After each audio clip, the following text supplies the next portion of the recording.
안녕하십니까. 대한축구협회 전임 강사 백영철이라고 합니다.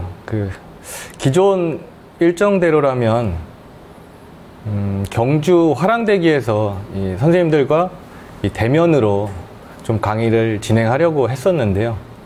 부득이하게 코로나 사태로 이렇게 비대면으로 전환이 된 부분에 대해서 개인적으로는 조금 아쉬운 마음이 좀 큽니다. 자, 오늘 여러 선배님들도 계시고 또 동료 후배님들도 계신데 제가 말씀드리는 부분에 대해서 이런 방법론적인 부분이 있다. 그리고 요즘 교육의 트렌드 그리고 현장에서 어떻게 적용할 건지에 대한 부분에 대해서 여러분들과 함께 정보를 한번 나누어 보는 시간을 좀 갖도록 하겠습니다. 예, 간략하게 제가 운동을 시작하고 그리고 현재 강사 일을 하면서 이런 좀 양력을 좀 알려드리고요. 그리고 이 기간 동안 경험했던 것들이 상당히 저한테는 많은 도움이 되고 있습니다. 물론 현장에서 지금 지도를 하고 계시는 여러 선생님들도 마찬가지일 거라고 생각을 하고 있습니다. 그런 부분들을 함께 좀 같이 머리를 맞대고 우리가 좀 해결책을 찾아가는 과정이라고 좀 생각해 주시면 좋을 것 같습니다. 자, 내용은 일단 소개, 오늘 주제에 대한 소개, 그리고 원칙, 그리고 기회, 그리고 어떻게 적용할 건지에 대한 부분을 좀 안내해 드리도록 하겠습니다. 앞서 말씀드렸던 바와 같이 이 방법론적인 부분 그리고 교육에 대한 부분 개념이 상당히 중요한 것 같습니다. 예전에 저희가 지도를 받는 입장, 배우는 입장에서는 지식을 전달받고 거기에 따라서 실행하고 그 경험을 통해서 우리가 발전하는 과정들을 익혀왔습니다. 하지만 요즘 교육 트렌드는 많은 변화가 있습니다. 그 과정에서 함께 논의하고 토론하고 해결책을 찾아가는 방법, 이런 부분들에 대해서 많은 연구가 있었고 또 그런 부분들이 실제로 효과를 보고 있다는 부분들이 매우 많습니다. 그래서 기본적인 부분을 좀 개념을 정리하고 훈련을 진행하는 것이 상당히 용이할 거라고 생각하고 있습니다. 자, 코칭과 티칭의 차이는 선생님들 대부분 알고 계실 거라고 생각하고 있습니다. 예를 들면 티칭이라 하면 지식을 전달해주고 거기에 따라서 학습을 이제 지켜보는 입장이라고 하면, 코칭은 페이지에서 확인하실 수 있듯이 어떻게 발전시킬 것인지, 그리고 어떻게 동기부여할 것인지, 그리고 이 아이가 가지고 있는 재능 그리고 잠재력을 어떻게 끌어낼 것인지에 대한 부분이 상당히 중요한 부분입니다. 때로는 도와주고 또 때로는 조언자의 역할, 그리고 가이드의 역할, 다양한 부분들이 필요하다고 생각을 하고 있습니다. 자, 연령에 대한 부분들입니다. 앞서 미알 강사께서 안내해 주신 바와 같이 이 연령에 따라서 그 연령에 꼭 경험해야 될 부분들이 있습니다. 물론 교육 그리고 축구에도 같은 맥락이라고 생각을 하고 있습니다. 6세에서 8세는 기본적인 움직임을 익히고 그 안에서 아이들이 학습할 수 있도록 우리가 훈련 구성을 해야 합니다. 9세에서 10세입니다.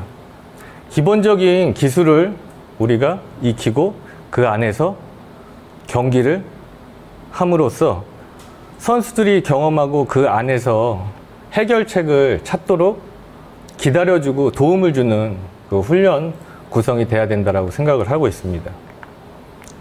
11세, 12세 기술을 습득하고 또 그 안에서 이제 기본적으로 이제 경기를 할 수 있는 상황을 만들어줘야 된다라고 생각을 하고 있습니다. 그리고 13세, 14세, 그리고 그 위에 연령대들 이렇게 나열된 대로 이렇게 확인을 하시면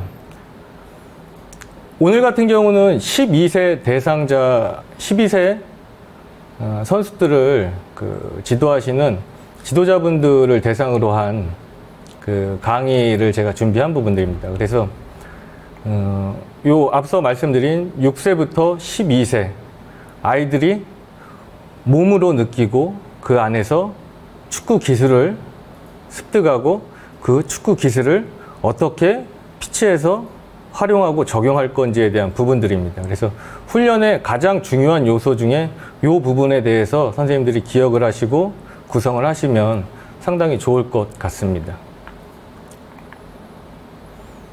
자, 이 방법론적인 부분들입니다. 이 연역법, 축구에서 쉽게 풀어서 말씀드리자고 하면 지도자의 안내, 그리고 안내를 통해서 학습하는 방법들입니다. 그래서 쉬움에서 어려움, 또 느림에서 빠름, 또 단순함에서 이제 복잡함, 그리고 예측이 가능한 상황에서 예측이 불가능한 상황. 그래서 다양한 이 상황적 요소들이 이 축구에서는 존재하고 있습니다. 그래서 이런 부분들을 어떻게 아이들한테 교육을 시킬 것인지, 그리고 그 교육을 통해서 선수들은 어떻게 학습, 배우고 익힐 것인지에 대한 부분을 명확하게 좀 정리가 되고 정립이 돼야 선생님들이 어떤 부분을 내가 이용을 해서 선수들한테 안내를 할 것인지, 그리고 교육을 할 것인지, 이런 부분들이 상당히 중요합니다. 물론 이 안에서는 해결책을 찾는 과정이라고 생각을 하시면 됩니다. 자, 다음은 귀납법에 대해서 말씀을 드리도록 하겠습니다. 귀납법이란 이 경험을 통해서 해결책을 찾는 방법이라고 생각을 하시면 됩니다. 앞서 말씀드렸던 연역법 같은 경우는 이제 스텝 바이 스텝, 천천히 한 단계 한 단계씩 학습을 한다라고 생각을 하시면 좋을 것 같고, 귀납법 같은 경우는 먼저 경험을 통해서 그 안에서 뭐 때로는 실패를 할 수도 있고 뭐 성공을 할 수도 있고 그런 과정들에서 해결책을 스스로 찾도록 유도를 하는 방법이라고 생각을 하시면 좋을 것 같습니다. 그래서 우리가 이 실수하면 이 잘못되고 그러면 학습하고 있지 못하다라고 생각을 하시는 경우들도 뭐 때로는 있는 것 같습니다. 하지만 특히 유소년 선수들 그리고 아이들은 이 실수를 통해서도 상당 부분 많은 경험을 하고 발전을 할 수 있다는 부분은 꼭 좀 생각을 해 주시면 좋을 것 같습니다. 자, 이 훈련의 이제 요소들에 대해서 그리고 훈련 형태에 대해서 좀 간략하게 두 가지의 이 훈련 방법을 좀 안내해 드리도록 하겠습니다. 이 드릴 훈련과 이제 플레이 훈련이 있습니다. 드릴 훈련이라고 하면 우리가 연습할 때 시작과 끝이 있는 겁니다. 예를 들면 한쪽에서 시작을 하고 그 상황이 끝나면 거기서 이제 멈추는 거죠. 그리고 또 다시 그 상황을 다시 훈련을 하고, 그래서 반복 훈련이라고 이해를 하시면 좋을 것 같습니다. 자, 그리고 또 하나는 플레이 훈련입니다. 이 훈련은 이 경기 상황과 유사하게 이 공격과 수비, 이 전환, 이런 상황이 계속 흐름이 끊기지 않고 계속 이루어지는 훈련을 플레이 훈련이라고 이해하시면 좋을 것 같습니다. 그리고 그 두 가지 훈련을 바탕으로 이제 가장 낮은 단계의 훈련, 이제 여기 퓨어라고 이제 순수 이제 훈련 단계라고 표기를 해 놓았는데요. 예를 들면 이렇게 이해하시면 좋을 것 같습니다. 상대가 없고 그리고 압박이 없는 상황에서 순수하게 내가 주제, 목적에 맞는 기본적인 기술을 습득하는 단계라고 생각을 하시면 좋을 것 같습니다. 그래서 이 기본적인 기술 습득을 한 이후엔 이제 경기와 연관된 훈련으로 조금 발전을 시키는 거죠. 그런 이후에 경기와 가까운 훈련 단계, 그리고 실제 경기, 이런 식으로 드릴 훈련과 플레이 훈련, 그리고 우리가 단계적으로 이제 경기에 도달하는 이런 부분들을 기본적으로 선생님들이 개념을 정확하게 정리를 하시고 훈련 구성을 하신다라고 하면 훨씬 더 훈련을 진행하고 준비하는데 용이할 것이라고 생각을 하고 있습니다. 자, 그럼 드릴 훈련, 사실 제가 이 KFA 강사 일을 시작한 지가 2년이 이제 다 되어 갑니다. 그리고 요 커리큘럼으로 이 강의를 진행한 것도 그 같은 이제 기간이고요.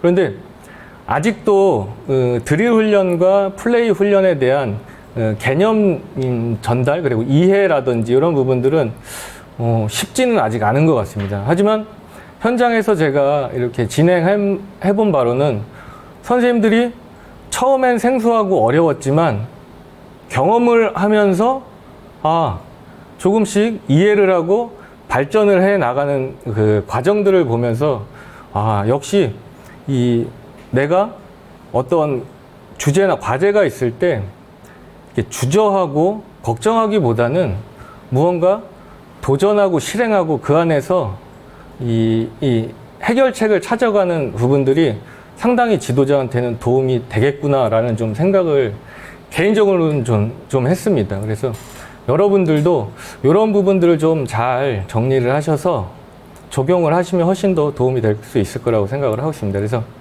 드릴 훈련의 장점은 특정 상황 또는 기술을 반복적으로 경험하고 학습할 수 있다는 거죠. 이제 예를 들면 우리가 드리블을 발전시키고 싶어. 그러면 수비하는 선수보다는 볼을 가지고 플레이하는 선수가 많은 시간을 훈련에서 할애 받으면 좋겠죠. 그래서 이런 방법들, 장점은 이런 부분들입니다. 그래서 계속 드리블을 할 수 있도록 시켜주는 거죠. 그리고 드리블이 끝나면 볼을 뺏긴다. 그랬을 때 또 다시 드리블을 또 할 수 있게 구성을 해주고 적용을 하고. 그래서 장점은 이 부분들입니다. 한 가지를 계속 반복하면서 적응할 수 있고 학습할 수 있다는 것이죠. 그런데 한 가지 좀 단점은 있습니다. 드릴 훈련 또 약점이라면 이 연속적인 전환 상황을 경험할 수가 없다라는 거죠. 예를 들면 우리가 현대 축구에서 전환 상황이라고 하면 상당히 어떤 지도자분은 마법의 시간이라고 할 정도로 그 전환 상황을 어떻게 우리가 활용하느냐에 따라서 경기 흐름, 그리고 경기 결과를 바꿀 수 있다라는 거죠. 그래서 이 현대 축구에서 공격, 수비, 그리고 또 전환 상황, 세트피스 상황, 이런 요소들이 매우 중요한데 이런 전환 상황을 경험하기는 조금 어렵다라는 거죠. 그래서 이 강점과 좀 약점이 동전의 양면이라고 생각하시면 좋을 것 같습니다. 그리고 예를 들면 초등학교 경기에서 공격을 하다 볼을 빼앗겼을 시에 이제 공격수들이 이렇게 멈추는 이 경우들이 상당히 좀 많습니다. 그리고 이러한 좋지 못한 습관들은 예를 들면 골든에이지 훈련에 참가해서 제가 확인을 했던 경우들도 있고, 그리고 연령대 대표팀과 훈련을 하면서도 실질적으로 좀 확인을 좀 많이 했었습니다. 그래서 이런 좋지 못한 이 습관들은 이제 어렸을 때부터 지도자들의 도움을 좀 받으면 훨씬 더 교정하는 데 이제 많은 시간을 할애하지 않아도 된다라는 거죠. 그래서 이 드릴 훈련에 대해서 좀 간략하게 안내를 드렸습니다. 자, 그리고 이 부분은 지금 이렇게 모니터를 보니까 저보다 선배님들도 상당히 좀 많으신 것 같습니다. 예전에는 저도 마찬가지고 그 C급 라이센스 이 코스에서 저희가 도입 발전 경기로 이렇게 과제를 받고 발표 그리고 거기에 따라서 평가를 받았습니다.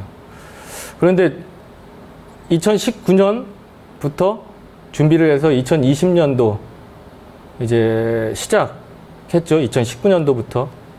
그때부터 이제 조금은 이제 좀 바뀌었는데요. 이제 가이드 1, 가이드 2, 그리고 트랜스포 1, 그리고 어플라이 1, 2, 그리고 트랜스포 2. 이렇게 좀 총 6단계로 훈련이 좀 나뉘어졌습니다. 이렇게 이 6단계로 좀 나뉘는 건 목적은 이겁니다. 우리나라 이 훈련을 이렇게 보면 유소년 아이들 특히 뭐 다 그렇지는 않을 거라고 생각을 하고 있습니다. 근데 아이들이 플레이할 수 있는 시간들이 좀 제약을 좀 많이 받더라고요. 그리고 최대한 아이들한테 플레이할 수 있는 시간을 좀 늘려주기 위해서 이러한 형태로 좀 수정을 해서 지금 강습회도 C급 강습회도 진행을 하고 있습니다.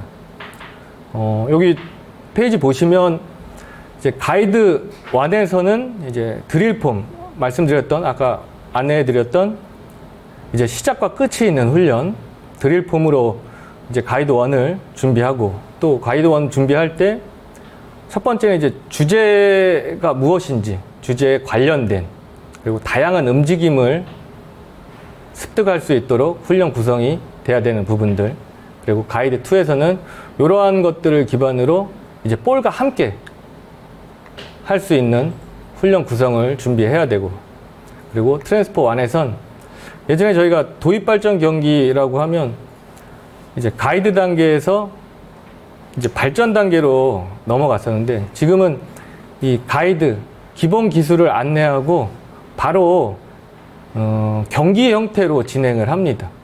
그래서 아이들이 훨씬 더 좀 플레이 할 수 있는 경험을 좀 많은 제공을 좀 하기 위함입니다. 자, 그리고 거기에 따라서 이제 훈련의 목적, 그리고 주제의 목적에 관련된 세부 훈련을 이제 들어가는 것이 어플라이 1과 어플라이 2라고 이해를 하시면 좋을 것 같습니다. 그리고 트랜스포 1과 어플라이 1, 2는 이 방향성이 존재해야 됩니다.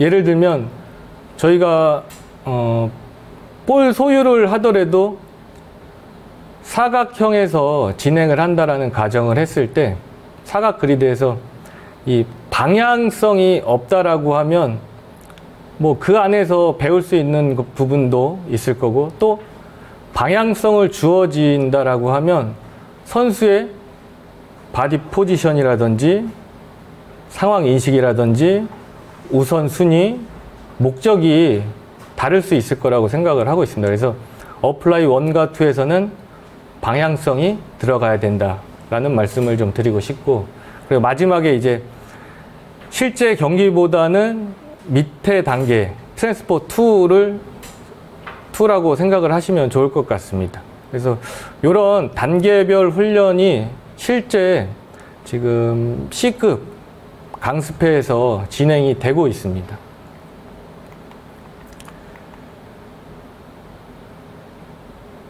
자, 요 표는 이 난이도라고 뭐 어떻게 하면 선생님들한테 좀 이해를 좀 도울까라고 생각을 하다가 이렇게 좀 표를 만들어 보면 선생님들이 좀 이해하시기 좀 편하지 않을까라고 해서 만들어 봤습니다. 그래서 가이드는 이제 가장 낮은 단계죠.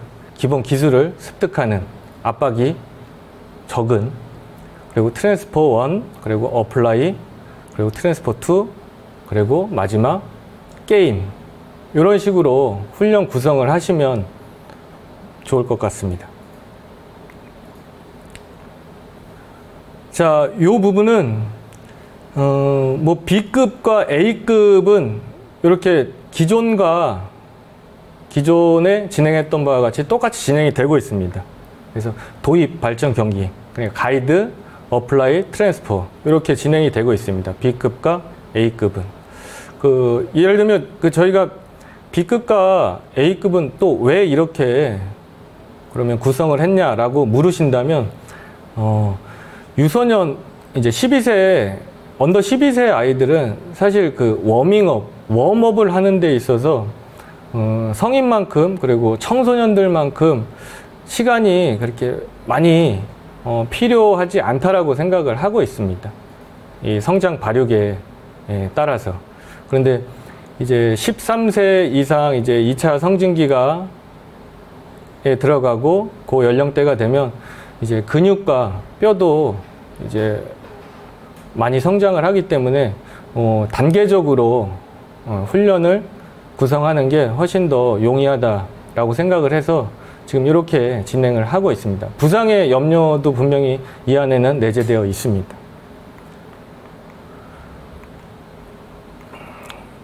자, 이 부분은 이제 C급에서 실제로 수강생분들이 진행을 하고 있는 부분들입니다. 지금 앞서 말씀드렸던 1단계, 2단계, 3단계, 4단계 훈련 이렇게 진행을 하고 있습니다.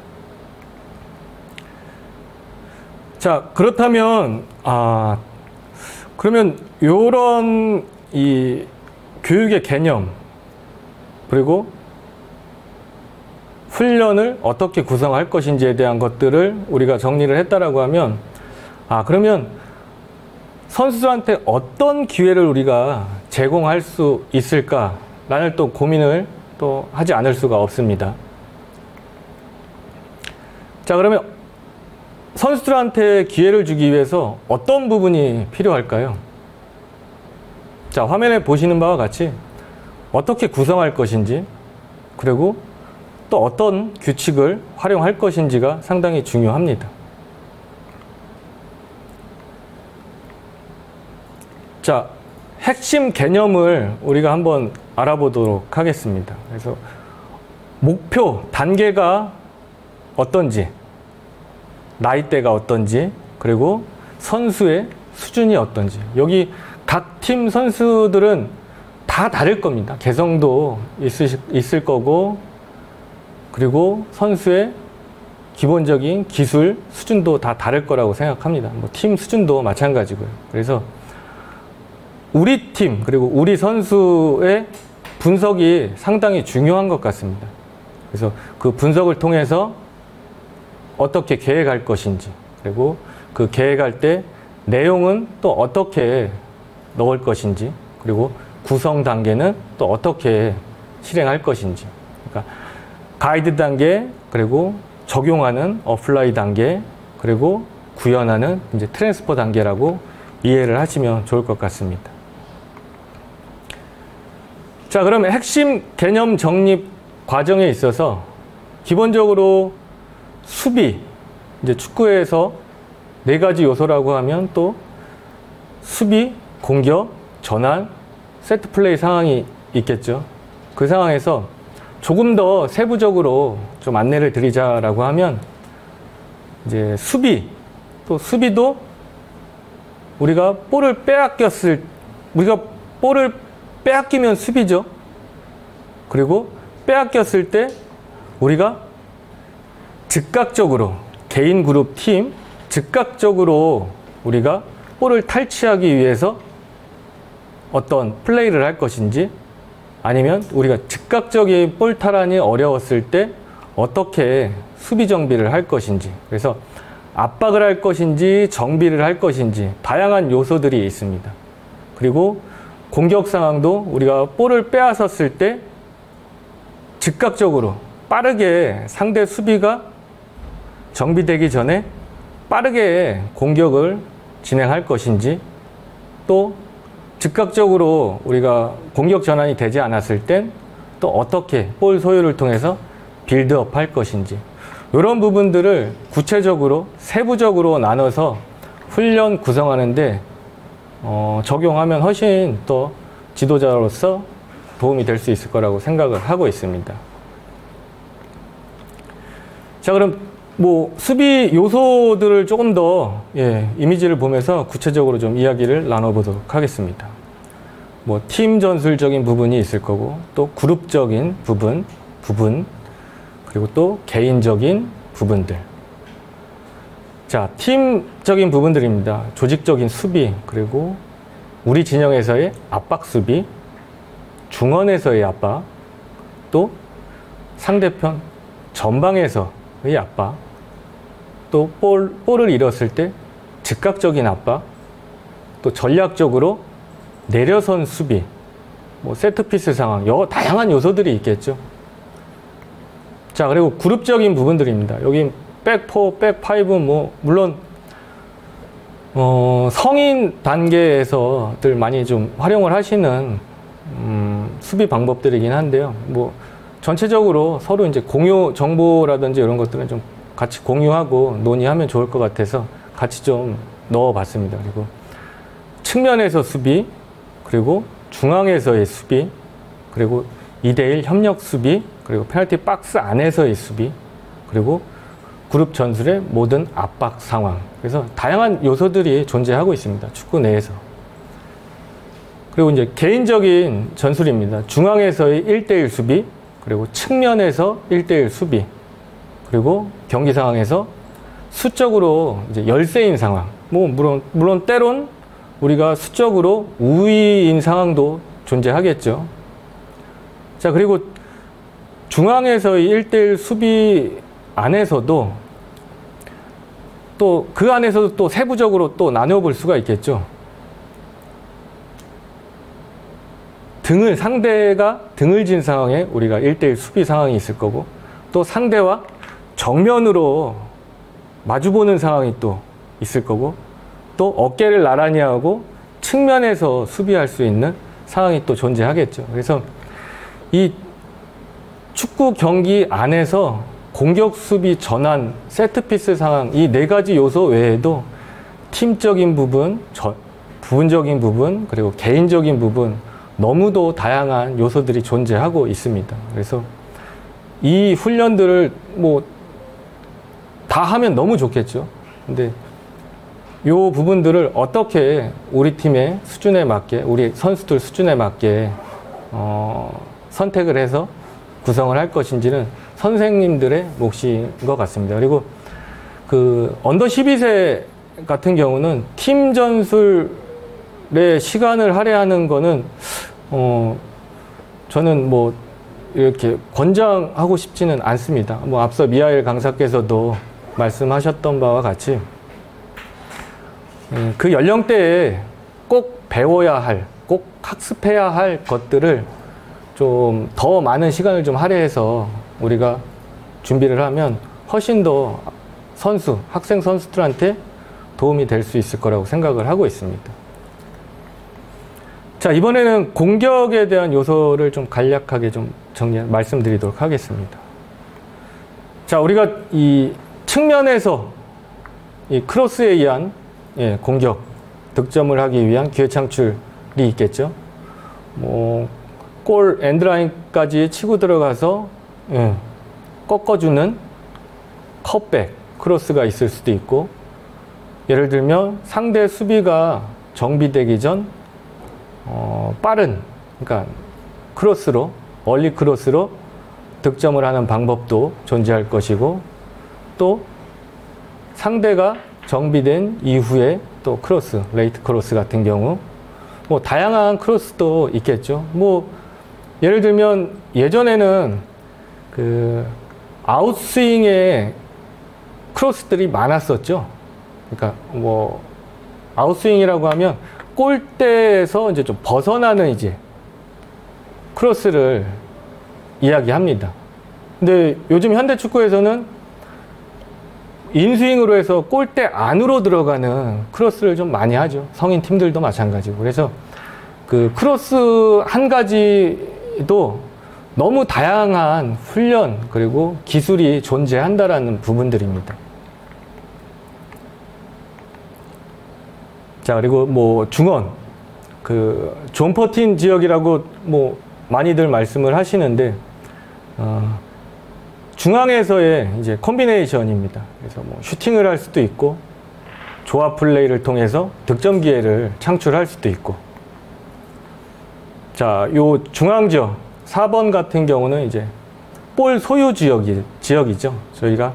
우리가 볼을 소유하고 득점을 하기 위해서 어떻게 플레이할 것인지, 자, 그리고 경기 상황에서 이 전환, 상대를 끌어들이고 전환을 통해서 1대1 상황을 만든다든지, 뭐 빌드업, 요즘 빌드업 많이들 말씀하시죠. 근데 꼭 빌드업이 이 짧은 패스로 이 공격 전개하는 부분만을 빌드업이라고 하지 않습니다. 뭐 롱볼에 의한 빌드업도 있을 거고, 솔로 플레이, 그러니까 드리블을 통해서 상대 수비 라인을 깨는, 때로는 롱볼에 의한 이제 빌드업. 그래서 요 세 가지 요소들을 좀 알고 계시겠지만, 이런 부분들을 좀 구체적으로 아이들한테 정리해서 설명을 하고 그 훈련을 진행을 하면 훨씬 더 아이들이 습득하는 데는 도움이 될 수 있을 거라고 생각을 하고 있습니다. 앞서 말씀드린 뭐 롱볼, 세컨볼에 대한 부분들도 다양한 요소들이 있죠, 공격에서. 자, 그럼 이런 부분들을, 자, 우리가 그럼 내가 쓸 수 있는 도구는 무엇이 있을까라는 한번 고민을 한번 해보면 좋을 것 같습니다. 자, 그럼 이 도구 상자, 내 주머니에 나는 오늘 무엇을 빼서 한번 아이들하고 훈련을 한번 해볼까? 라는 한번 생각을 한번 해보시죠. 자, 그럼 무엇이 있을까요? 자, 다양한 것들이 있겠죠. 실제로 선생님들이 지금 현장에서 지도하시면서 다들 활용을 하시는 부분들입니다. 그리고 적용하고 계신 것들이고. 자, 첫 번째 훈련 장비입니다. 뭐 기본적으로 골대, 그리고 상대 역할을 해줄 수 있는 더미, 그리고 뭐 폴대, 그리고 미니골, 그리고 빕스, 다양한 빕스, 그리고 볼, 콘, 마커. 뭐 요즘은 그라운드 이 플립 마커도 좀 많이 활용을 하시죠. 자, 이러한 훈련 장비를 활용해서 그러면 우리가 피치에서 어떻게 구성을 할 수 있는지 뭐 예를 들어서 한번 말씀을 드리도록 하겠습니다. 우리가 이 피치를 목적에 따라서 수직적으로 구성을 할 수도 있고, 깊이를 우리가 활용하고 그 깊이를 통해서 공격을 발전시키기 위해서 그러면 어떤 그리드가 용이하겠냐라는 거죠. 그래서 수직적인 피치도 설정할 수 있고, 또 때로는 좌우 스위칭을 우리가 발전시키고 싶다라고 했을 땐 수평적인 그리드를 구성할 수가 또 있습니다. 그리고 또 다양한 메인 골대 이외에 다양한 골대를 활용을 해서 또 진행을 할 수가 있습니다. 그리고 그 예를 들면 우리가 상대 선수, 그러니까 실제 경기 상황의 그 압박 상황이 아닌 우리가 리미티드 프레셔라고 하죠. 그래서 제한적인 압박이나 상대를 우리가 설정을 할 때는 낮은 콘이나 마커를 사용하기보다는 덤이나 폴대를 활용해서 선수가 시각적으로 지각할 수 있도록 구성을 하는 게 훨씬 더 이 학습을 받는 입장에서는 도움이 될 수 있을 거라고 생각을 하고 있습니다. 그래서 이런 아이디어는 뭐 무궁무진한 것 같습니다. 그래서 이 선생님들의 그 연구와 그 아이디어가 선수들한테는 그 상당한 도움을 줄 수 있다라는 부분들입니다. 자, 훈련 장비를 말씀드렸고요. 두 번째로는 이제 시간입니다. 예로 총 시간은 어떻게 구성할 것인지, 또 연령에 따라서, 수준에 따라서 사실 이 정답은 없죠. 60분이 가장 좋다, 뭐 70분이 가장 좋다, 뭐 40분이 가장 좋다. 그 부분은 시간적인 부분보다는 그 안에서 아이들이 무엇을 얼마나 배웠는지가 상당히 중요한 것 같습니다. 그래서 훈련의 총 시간, 또 회복, 쉬는 시간은 또 어떻게 설정할 것인지, 또 예로는 시간 제약이라든지 제한을 두어서 또 내가 목적하는 바를 또 이룰 수 있다라고 생각을 하고 있습니다. 자, 여기 그 화면 보시면 아시겠지만, 자, 시간을 활용해서 7초 안에 득점을 하자라고 했을 때는, 예를 들면 지도자는 어떤 목적이 있을까요? 7초 안. 그러면 좀 늦은 공격보다는 좀 빠른 공격을 선수들한테 교육을 하고자 하시는 거겠죠. 그랬을 때, 시간을 우리가 활용해서 내가 달성할 수 있는 것들이 상당 부분 많다라는 부분들입니다. 그리고 이제 수비에서 그러면 시간을 어떻게 좀 활용해 볼까? 라고 했을 때, 볼을 빼앗겼을 때 5초 안에 재탈환을 우리 한번 해보자 라고 하면 선수들이 어떻게 반응할까요? 볼 빼앗겼을 때 빠르게 우리가 볼을 탈환하자. 그러면 즉각적인 개인과 그룹의 압박이 필요하겠죠. 그래서 이런 이 시간을 활용해서 지도자가 이 훈련, 주제, 목적 이런 부분들을 충분히 달성할 수 있다는 것입니다. 자, 세 번째는 이제 공간입니다. 이제 스페이스. 그래서 보통의 이제 일반적인 주어진 규격, 또 다양한 공간들이 있겠죠. 뭐 중립 지역을 설정해서 우리가 훈련 구성을 하고, 또 득점 지역, 또 측면 지역, 뭐 그리고 특정 이제 타겟 존을 좀 설정을 해 놓는 거죠. 뭐 이런 다양한 요소들이 있습니다. 자, 이 공간에 대한 부분들인데요. 자, 우리가 예를 들면 공격을 재개하는 이 빌드업, 후방에서 GK부터 빌드업을 발전시키고자 한다라고 했을 땐 우리가 미들 지역이나 측면 지역에서 이루어지는 것보다는, 그러니까 상대 진영에서 이루어지는 것보단 우리 진영에서 훈련 구성을 하는 게 훨씬 더 용이하겠죠. 선수들이 받아들이는, 지각하기에는. 그래서 제가 뭐 간략하게 한번, 만약에 그러면 어떤 훈련을 한번 구성을 할 수 있을까? 공간을 활용해서 이렇게 한번 좀 구성을 한번 해봤습니다. 예를 좀 드리고자. 자, 빌드업에서 중요한 건 수적 우위를 어떻게 만들 것인지가 상당히 중요합니다. 그리고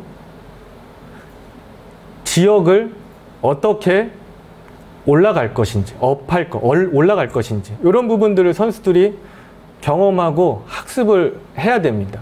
그랬을 때 이제 선수들 수준에 따라서 동등한 숫자를 한번 같은 그리드에 넣어서 진행을 한번 해보는 경우도 좋을 것 같고, 근데 너무 동등한 숫자에서는 선수들이 이 경험하는 데 있어서 도움이 되지 않는다라고 했을 땐 뭐 숫자를 좀 조절을 해서 인위적으로 좀 수적 우위를 만들어서 우리가 위의 지역으로 넘어갈 수 있는 방법, 그리고 그런 과정을 경험할 수 있도록 해주는 것들도 상당히 중요할 거라고 생각을 합니다. 그래서 뭐 다양한 것들이 있겠죠. 뭐 현장에서 선생님들이 하고 계시는 것들과 크게 차이는 없을 거라고 생각을 하고 있습니다. 단 이 훈련을 하면서 내가 목적을 하는 게 무엇인지가 상당히 중요합니다. 그리고 그 목적을 어떤 도구를 활용해서 내가 달성할 것인지, 이런 것들이 상당히 좀 중요합니다. 공간, 미들 지역에서의 볼 소유를 우리가 발전시키고자 하면 미들 지역에서 구성이 되는 게 좋겠죠. 그리고 측면, 그리고 기회 창출 지역, 우리가 득점을 만들 수 있는 지역, 그리고 박스 안에서의 훈련. 자, 그럼 공간까지 세 번째 말씀드렸고, 이제 다음은 이제 선수를 활용해서 또 훈련을 구성할 수 있습니다. 이 부분들은 첫 번째는 훈련이 훈련으로 끝나면 안 된다라는 거죠. 이 훈련을 통해서 경기에 적용하고 그 부분을 선수들이 활용할 수 있어야 된다는 거죠. 예를 들면 우리가 상대가 없는 훈련도 뭐 필요하기는 하지만 축구 경기에서 상대 없이 이루어지는 경우들은 뭐 많지는 않은 것 같습니다. 그래서 항상 어떤 훈련을 준비하고 구성하시는 데는 이게 실제 경기에서 활용할 수 있는 것인지는 항상 좀 고민을 한번 해보시는 게 도움이 될 수 있을 거라고 생각을 하고 있습니다. 그래서 자, 선수 수에 대해서 뭐 예를 들면 우리가 우세한 경우도 있을 거고, 선수 수가 수적 우세가 있을 거고, 또 수적 열세인 상황도 분명히 경기 상황에서는 존재합니다. 그리고 동등한 상황, 또 중립 선수, 뭐 특별 포지션이나 상대, 그리고 제한적인 이런 것들을 이 다양한 이 선수를 이용해서 다양하게 우리가 훈련 구성을 할 수 있다라는 부분입니다. 자, 요 이미지를 보시면 이 수적 우세, 또 열세, 동등, 뭐 기본적인 부분들입니다. 그리고 아이디어는 무궁무진하죠. 그리고 뭐 선생님들이 그 유튜브나 뭐 개인적으로 연구를 하셔서 적용하시는 부분도 상당히 많을 거라고 생각을 하고 있습니다. 그래서 이런 선수 수를 활용해서도 충분히 훈련의 효과를 높일 수 있다라는 부분입니다. 자, 그리고 마지막으로 이제 규칙에 대한 부분입니다. 뭐 핵심 원칙은 그 경기 규칙을 사용하는 것이 가장 좋다라고 생각을 하고 있습니다.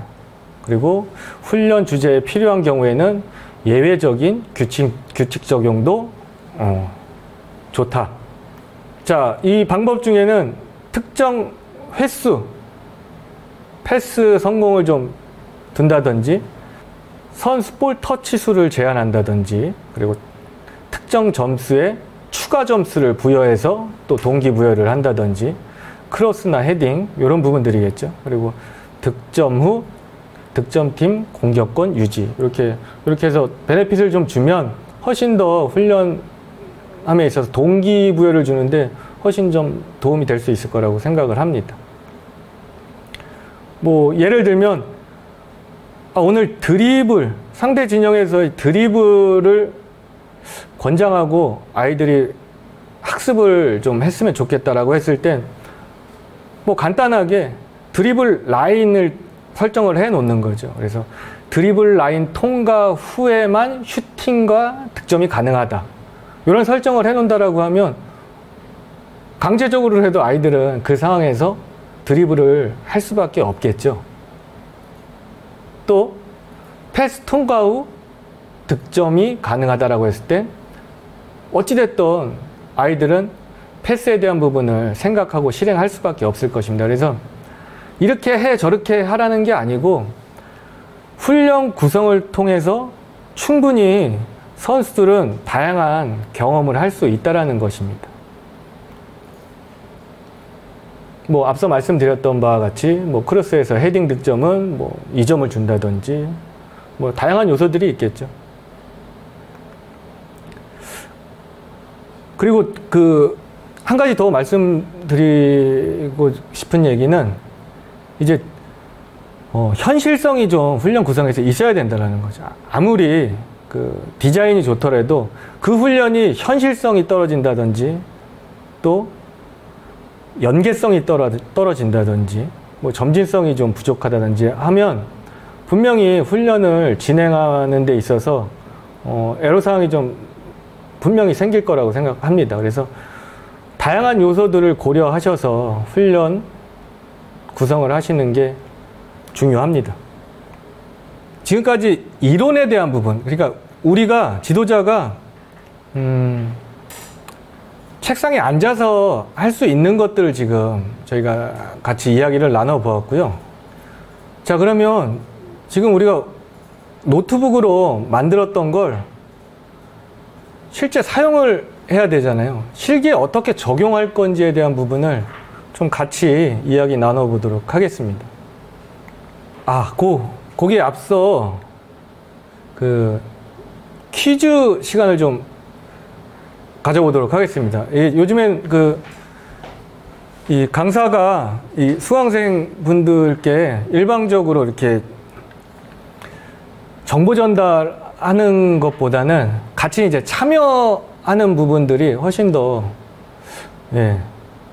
좋을 것 같아서 뭐 이거 한번 퀴즈를 준비를 한번 해봤습니다. 그래서 뭐 마음속으로 한번 생각을 해보시고 선택을 한번 해보시죠.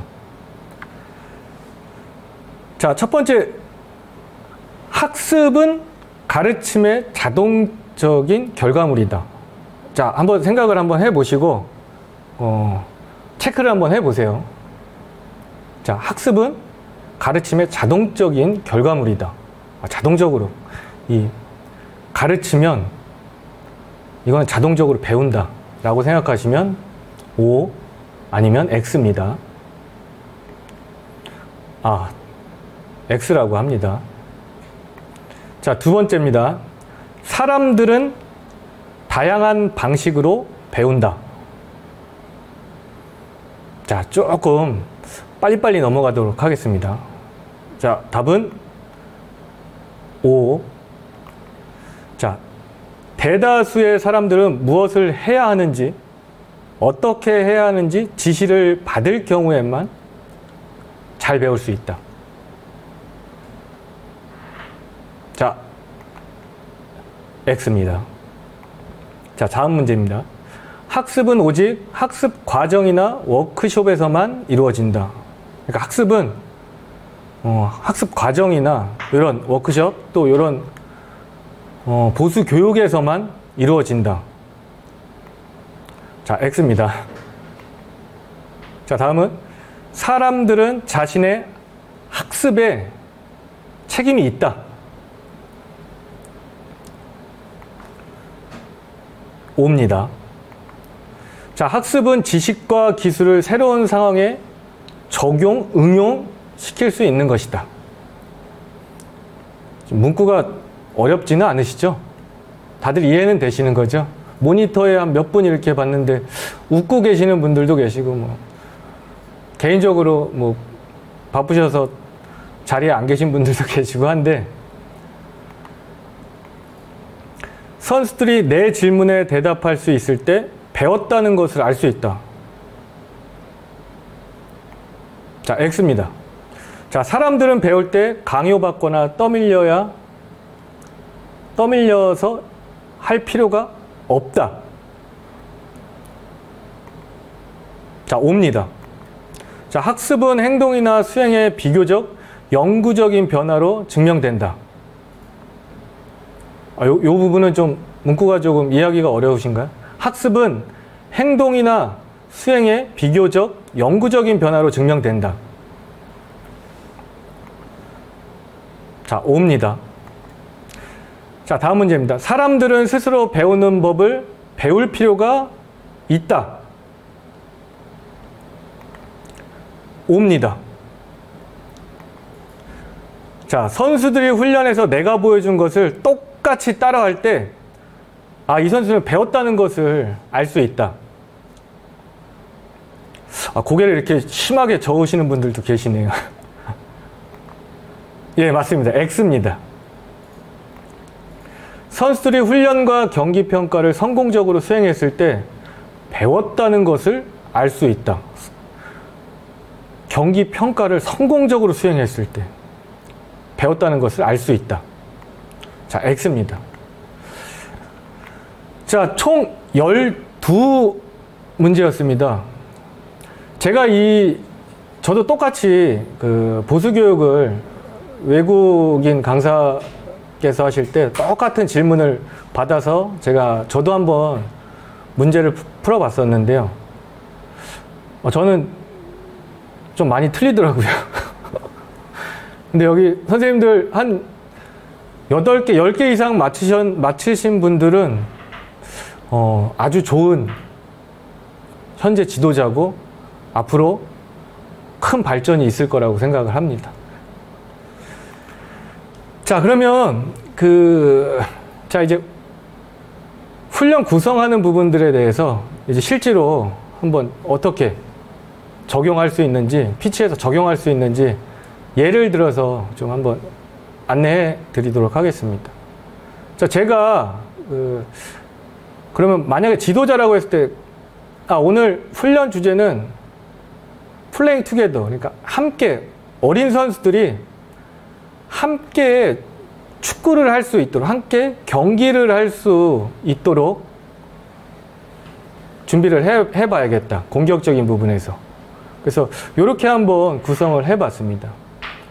앞서 서두에 말씀드렸던 바와 같이 그 총 6단계를 말씀을 드렸습니다. 가이드 1, 2. 가이드 1에선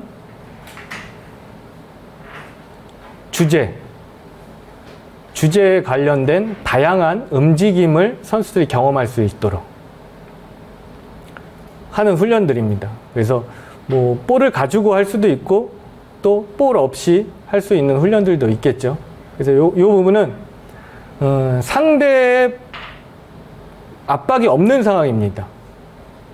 그래서 이 사각 그리드를 4지역으로 구별을 해서 패스 훈련을 하는 거죠. 같은 컬러의 선수에게 패스를 진행하는 것입니다. 이 훈련을 진행하면 어떤 것들을 선수들이 경험할 수 있을까요? 뭐 저는 개인적으로 볼을 주고받는, 그러니까 볼을 패스하고 리시브하는, 그리고 볼을 또 조정, 컨트롤하는 부분들을 선수들이 경험할 수 있을 거라고 생각해서 이렇게 준비를 해봤습니다. 그리고 또 하나 뭐 여러 가지 변화를 응용을 할 수 있겠죠. 지도자들도.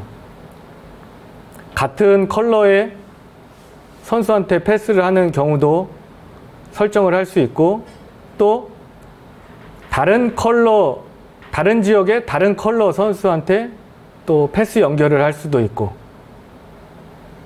이런 훈련을 진행하면서 여러 가지 상황들이 발생을 합니다.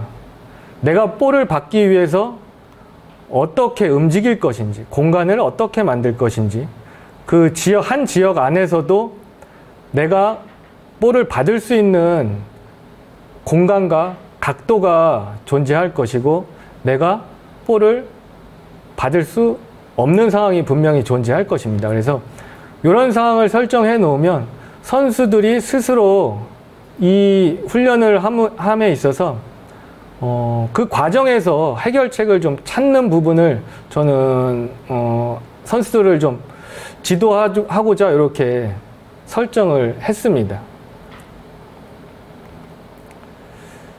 자, 요 훈련은 이제 기본 드릴 훈련입니다. 이제 드릴 훈련이라고 하면 시작과 끝이 있는 훈련이라고 앞서 말씀드렸죠. 그래서 우리가 볼 소유를 하기 위해서 볼을 주고받는 훈련입니다.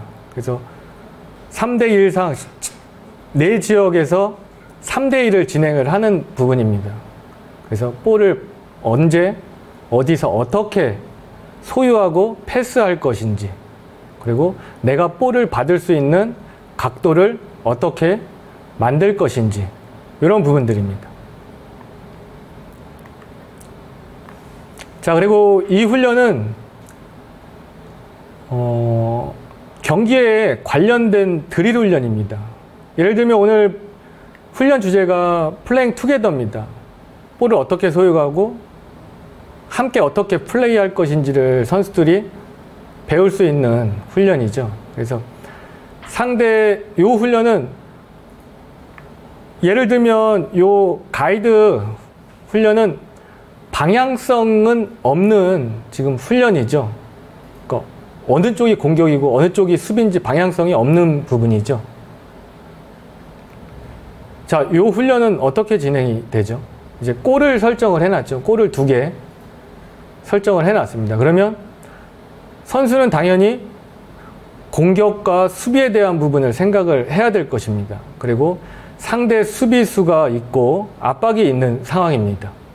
그리고 수적으로 우리가 유리한 상황입니다. 3대1 상황. 그래서 언제, 어디서, 어떻게, 그리고 볼을 가지고 있는 선수, 그리고 볼을 가지고 있지 않은 선수가 어떤 선택을 하고 실행할 건지를 경험할 수 있도록 준비를 했습니다. 그래서 이 부분은 3대1 상황, 계속 3명의 공격수가 플레이를 하고 끝나면 또 다시 3명의 공격수가 플레이를 하고 끝나는 방법으로 이 시작과 끊김이 있는 경기입니다. 그래서 오늘은 수비 훈련이 아니니 공격에 대한 플레잉 투게더입니다. 그래서 공격에 대한 것들을 계속 반복적으로 실행함으로써 선수들은 이 공격에 대한, 그리고 볼 소유나 패스, 리시브에 대한 것들을 많이 경험할 수 있도록 구성을 했습니다. 자, 이 부분은 게임 훈련 폼입니다. 그러니까 같은 훈련이라고 해도 계속 이 시작과 끝이 있는 게 아니고 플레이가 계속 이어지는 것입니다. 그래서 3대1, 지금 그림에서 빨간 팀이 3대1 볼 소유를 진행하고 네 번째 패스에서는 다른 지역에 연결을 하고 이동을 하는 이제 훈련입니다. 그래서 볼을 하나를 가지고 진행을 하는 거고, 이 훈련은 계속 공격과 수비 전환 상황이 계속 이루어지도록 구성을 해 보았습니다. 자, 그리고 이 부분은 트랜스포 훈련이라고 좀 이해하시면 좋을 것 같습니다. 그래서 3대3, 이제 동등한 선수 수가 동등한 상황에서 이 선수들이 경험을 할 수 있는 훈련입니다. 그래서 3대3 상황에서 볼을 가진 선수, 볼을 가지고 있지 않은 선수가 어떻게 판단하고 실행할 것인지를 경험할 수 있도록 훈련 진행을 준비를 해 보았습니다. 그래서 첫째, 이제 방향성이 주어져야 되고 선수의 수도 다양하게 우리가 구성하고 적용할 수 있는 부분들, 뭐 팀도 2팀 혹은 더 이상 많은 팀을 구성할 수가 있는 것이죠. 그리고 포지션하고는 무관합니다. 뭐 수비수, 공격수, 미드필더 뭐 이렇게 구별을 지어 놓진 않고 포지션 구별 없이 상황에 맞는 선수가 선택을 할 수 있도록 훈련 구성을 해보았습니다. 요거는 이제 경기 흐름이 계속 끊이지 않고 진행이 되는 훈련이니까 어떤 훈련이죠? 예, 플레이 형태의 훈련입니다. 자, 요 부분도 예를 들면 골대 앞에 존을 설정을 해서 3대3 상황이 선수들이 난이도가 좀 높다라고 판단이 된다라고 하면 같은 3대3이라도 지역을 설정해놔서 수비하는, 지금 그린 선수가 골대 앞에 존에서 기다리고 있죠. 그러면 자연스럽게 이 중앙 지역 그린 존에서는 레드가 수적 우위를 점하겠죠. 그래서 3대3 상황이지만 지역과 선수 규칙을 적용해서 또 다시 다른 방법으로 훈련을 진행할 수 있다는 부분의 예시입니다. 자, 이 부분은 우리가 그 연역법, 앞서 말씀드렸던 연역법에 대해서 설명을 드렸는데 느림에서 빠름, 그리고 쉬움에서 어려움, 또 단순함에서 복잡함, 또 예측 가능해서 예측 불가능한, 이런 것들을 생각해 봤을 때 이런 부분은 어떤 거를 좀 더 고려해서 구성을 한 걸까요? 두 팀보다는 네 팀이 어떻죠? 아무래도 좀 더 복잡해지겠죠. 그래서 가로로 수평적으로 경기를 하는 두 팀이 있을 거고 수직적으로 경기를 하는 두 팀이 존재합니다. 그래서 좀 더 복잡함을 둬서 그 안에서 선수들이 경험하고 해결책을 찾도록 유도하는 훈련 구성입니다. 그래서 이러한 아이디어는 여러분들의 좀 노력이 좀 필요할 수 있을 것 같습니다. 이제 트랜스포 훈련, 그리고 경기와 이제 가까운 단계의 훈련입니다. 그래서 4대4 그리고 GK 포함 5대5의 중립선수 2명을 포함해서 수적 우위를 통해서 어떻게 플레이할 것인지, 그리고 함께 어떻게 플레이할 것인지에 대한 것들입니다. 그 이후에 숫자를 동등하게 둬서 난이도를 좀 조절할 수 있는 부분들이고요. 자, 이 훈련은 어떤 훈련이죠? 드릴 폼에 가까울까요? 아니면 플레이 형태, 게임 폼에 가까울까요? 이거는 시작과 끝이 명확히 정해져 있지는 않죠. 그리고 공격과 수비, 그리고 전환 상황이 계속적으로 이어지는 훈련이니, 이 훈련은 플레이 형태의 훈련이라고 이해하시면 됩니다. 자, 그리고 우리가 가이드, 어플라이, 트랜스포 이런 단계를 나눠 놓았지만, 마지막은 가장 좋은 훈련은 실제 경기입니다. 8대8, 성인 같은 경우 이후 13세 이상 11대11 경기가 가장 선수들한테 도움이 될 수 있을 거라고 생각을 합니다. 자, 이 훈련을 준비하면서 그러면 선수들이 피치에서 이동하는 거리라든지, 그리고 지도자가 준비하는 부분들에 있어서 조금 더 좀 구체적으로 이 훈련 준비를 하시면 훨씬 더 이 훈련 안에서 선수들의 집중도나 그리고 훈련의 효과는 높일 수 있을 거라고 생각을 합니다. 그래서 가이드 훈련을 이 지역에서 했다라고 했을 때, 그리고 중요한 부분 중에 하나는 아이들이 동등하게 기회를 부여받아야 된다는 거죠. 훈련함에 있어서. 그리고 쉬는 아이들이 많은 훈련보다는 플레이를 하는 모든 선수들이 플레이 시간이 많이 제공이 되는 훈련 구성과 준비를 하시는 게 훨씬 더 좋은 훈련을 진행하는 데 도움이 될 수 있을 거라고 생각합니다.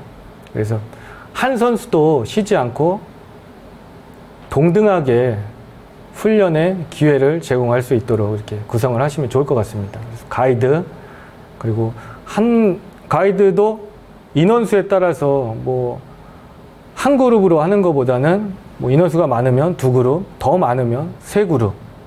그래서 구성을 함에 있어서도 상당히 중요합니다. 이런 것들.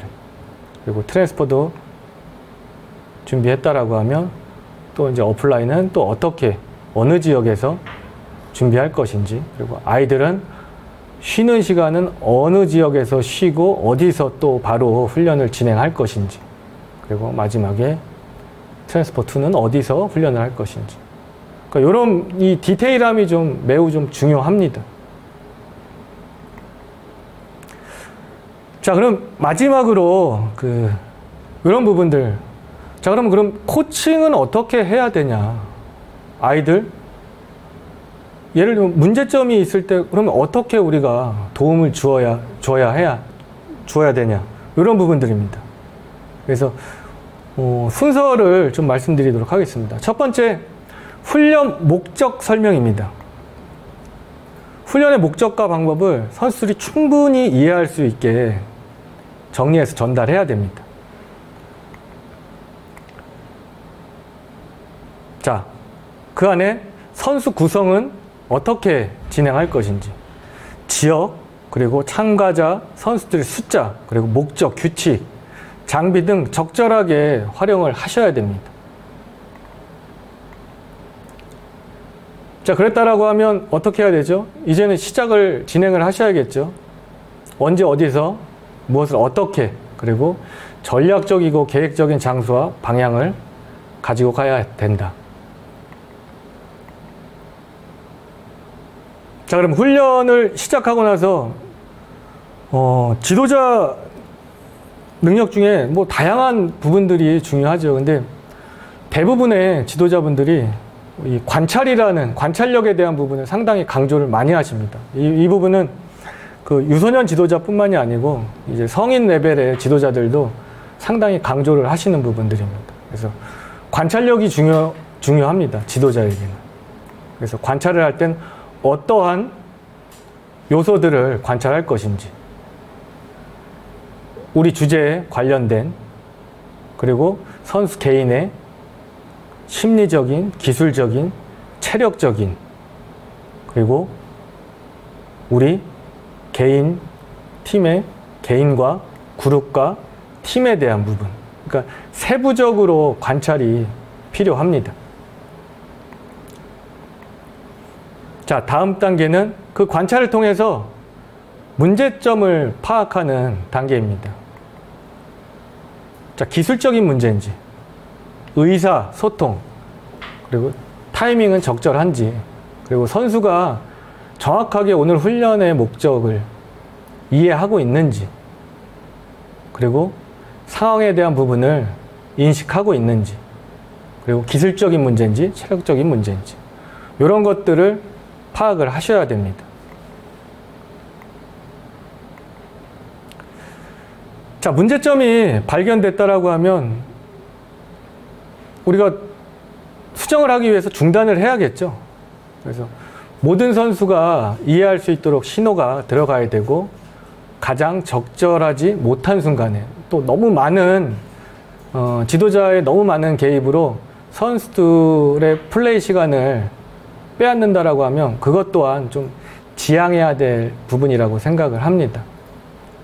어떻게, 언제, 왜, 이런 것들을 항상 내 스스로한테 항상 물어봐야 될 것 같습니다. 자, 그리고 그 수정하는 데 있어서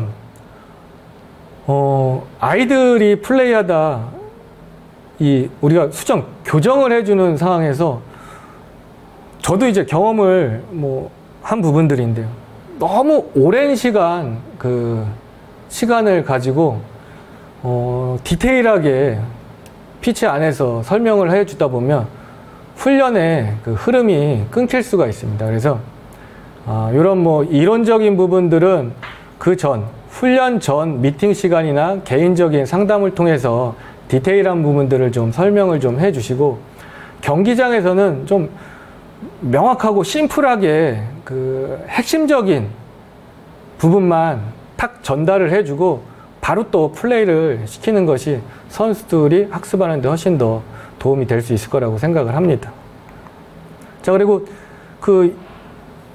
물론 관찰을 통해서 문제점을 발견했을 때 중단을 하고 교정을 하는 방법도 있지만, 싱크로나이즈 코칭법이라고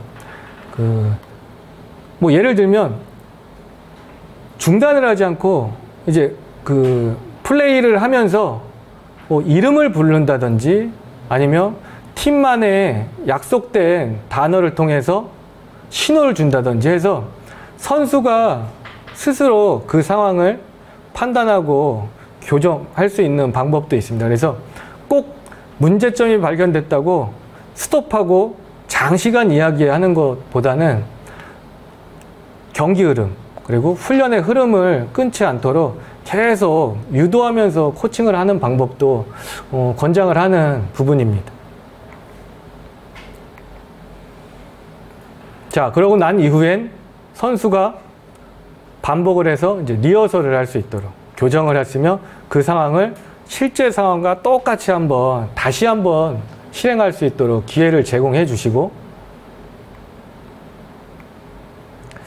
자, 그 부분에 있어서 교정할 때 12세 선수들, 그리고 12세 라이센스에 들어오실 때 항상 말씀을 드리는 부분들이 있습니다. 평가에 대한 부분인데, 축구 실력도 부분적으로 평가를 합니다. 왜냐하면 12세 어린 유소년 아이들은